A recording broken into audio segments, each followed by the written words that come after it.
Yo, I'm Kyle, and I want to talk a little bit about how I made this Sploot Slingshot video. I was asked by Jonah Blake from The Real Agency to put this video together, and it was an absolute blast. First thing I did was went over to ChatGPT, and I basically created every image in ChatGPT. I ideated the whole script out there. I had the story idea in mind before I went to ChatGPT, and then basically used ChatGPT to help me figure out what shots I wanted. So I start the whole process with using a reference image to create the scene and create the characters that I wanted. So I just used this hand-drawn version of Sploot and then gave it my prompt, which gave the 35mm film image, you know, to try and make it look more realistic, which it did. I like to start with the most complicated part of the concept that I have, which to me was just like establishing the slingshot and making sure that the slingshot would look good. And so I just started, and as you can see here, it doesn't look good. Like, this doesn't make any sense. So I had to work it down until I could actually like get the way that I wanted the slingshot to look. And one of the things that helped me do this was hand drawing images like this one, and just used that to give it an idea of like the angle that I wanted, because sometimes it's really hard to describe in text exactly what the angle is supposed to look like. It gets confused. And then I just started going through my shot list using ChatGPT. I would say, this is what I want for the first shot, and then it would break that down, and then I'd say this is what I want for the second shot. And I did that, and I broke down all of my shots into a nice long shot list. Once I had a long shot list, I knew that the amount of shots that I had was too much, and so I needed to cut it down. And then I used ChatGPT to start turning those shots into prompts that I could then use and carry on into other ChatGPT conversations. Because the problem with ChatGPT for creating like long story image sequences is that if you keep working within the same chat window, your images start taking on artifacts of the previous images. And so the memory just starts ruining your current images. You can see I went through a lot of creating all the prompts that I wanted, asking it how it would describe images so that I could get it more precise. Once I got my shot list, I just started cutting away. I just started chopping away, trying to make the images that I wanted to have for the video. And so there's like a lot of little issues that just kept popping up. Sometimes it would get the slingshot looking pretty good, then like these guys didn't have ears. So I had to ask for it to put ears back on, but then it screws up and it puts a whole other slingshot in there and he's in a chair in the slingshot. It's like this process of just going back and forth, getting it to figure it out. This whole process in ChatGPT is just iterating down, trying to get the character consistency, you know, things like this nose not being the same, which most people probably wouldn't notice, but I'm a freak about this kind of shit. And so you can see here like how I iterate down, and it's like, okay, this is something close to what I wanted, but not exactly it. A little bit closer, still not it. Closer, you know, and then, oh, that's way closer, and then that's pretty good, and then that's great. So it's this long process of just allowing the system to do what it wants to do and then giving it suggestions to get it to the place where you want it to be. And so much of what I was working with was, it was like, sorry, this is violating content policies. This project probably took me 5 or 6 hours longer just because of the content policy violation bullshit that I was going through.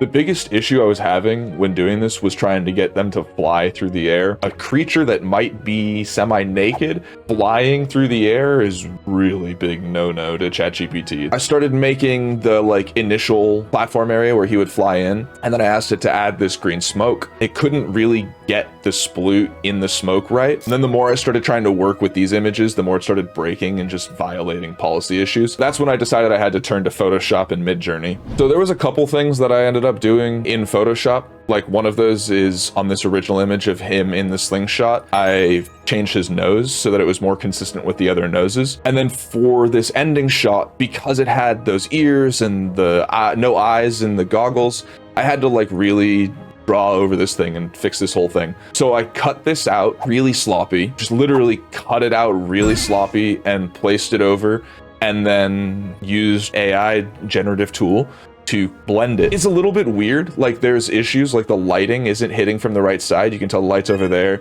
but the light's hitting the face on this side because that's how the flying shot was, and I couldn't get that to change too much. But I tried what I did in Photoshop blending in here, and it didn't really work, so I just ended up going back to Photoshop and blending it there, because these are just absolutely ridiculous. So this was also done in Photoshop, where I just had that image of the green smoke going. I had this image of the green smoke, and then I had this guy here, and so I took this guy and I cut out some of this smoke using the generative tool in Photoshop, And then I just placed that guy in there. You can see he's got no nose, he's got no mouth. But the shot's so fast and it's so far away that you'll never notice it.